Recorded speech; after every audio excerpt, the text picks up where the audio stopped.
Right now, the Trump administration is pausing immigration applications from people from 19 different countries, including Somalia, according to a new policy memo from U.S. Citizenship and Immigration Services. The countries were already facing travel restrictions to the U.S. under a proclamation from the president back in June. The memo also puts a hold on all asylum applications, and that is regardless of a person's nationality. All of this is coming the day after the president unleashed some harsh words about our Somali community here in Minnesota, a community sadly used to being a target of this president. They're asking why them. Here's Jessica Hart. Attacks against Somalis are nothing new. If Somalis are attacked, we are all attacked, basically. And Amano Dube That's how I believe. would like to know why. What you see is, it is unjust. It's un-American, blanketly targeting, terrorizing the entire community. The target has been there for years. During a November 2016 campaign stop in Minnesota, then Republican presidential nominee Donald Trump said this about Somali refugees. Some of them then joining ISIS and spreading their extremist views all over our country and all over the world.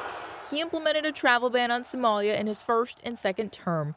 Last month, ended temporary protection status for Somalis, and on Tuesday said this about the first Somali American elected to Congress. Ilhan Omar is garbage. She's garbage.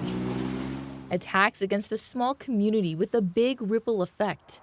But why? The honest truth is that it's because the president is a bully and he goes after people who are in marginalized communities to make them feel that they are small. State Senator Zaida Mohammed says these attacks won't stop with Somalis and their contributions can't easily be erased. We are in every industry, and Minnesota would not be able to survive nor thrive without the Somali community here. We have business owners, we have people who are revitalizing neighborhoods that have been completely ignored, like Lake Street and other parts. Jailani Hussein with the Council on American Islamic Relations says Somalis are an easy target because they are a black immigrant community who are Muslim. He says the conservative right wing is fractured, and this gives them an opportunity to unite, especially after Trump blamed Somalis for all of the fraud in Minnesota. You know, these frauds existed for a long time.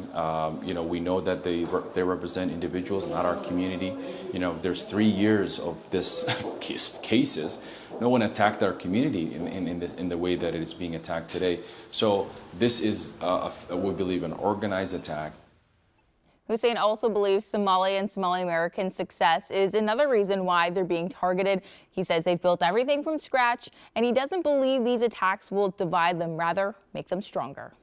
You know, Jailani brought up a really interesting point, Jessica, that I've really been wrestling with. We have been covering relentlessly the fraud with Feeding Our Future and HHS services and everything else for years now. Why is it all happening now? Yeah, Jenna, that's a really good point. You know, he thinks it's just come to a point now just with everything that's happening in our society that now seems like the time to really go after this community. As you saw, it's nothing new, but he says that, like he said, it's been going on for years and no one's really picked up on it on the national level, but just now with everything going on, they seem to be a prime target. All right. Thanks so much, Jessica.